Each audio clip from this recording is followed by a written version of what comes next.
National Economic and Development Authority binubuo na ang irerekomendang bagong hakbang para matugunan ang mataas na presyo ng bigas sa merkado. Ang sentro ng balita mula kay Kenneth Pasyente.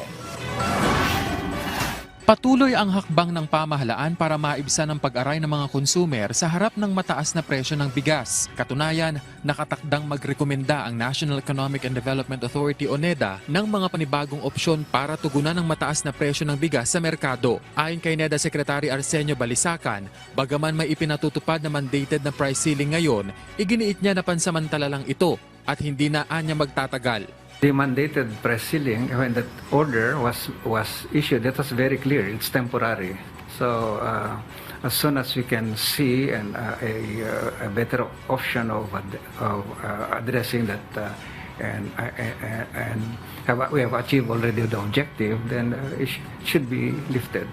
At sa hangaring mapababa ang presyo ng bigas, isa sa nakikitang opsyon ng NEDA ay ang pagpapababa ng rice tariff.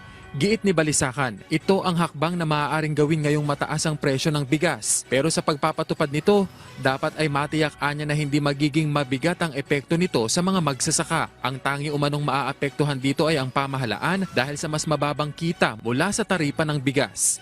Pero giit ni Balisacan, what is a few billions of losses compared to greater suffering of our population from high prices? I don't want that.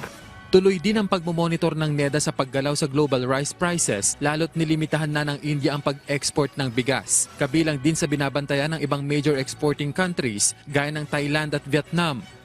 Of course, with pressure, external pressure, both the other exporting countries like Thailand and Vietnam would also want to protect their local population from this external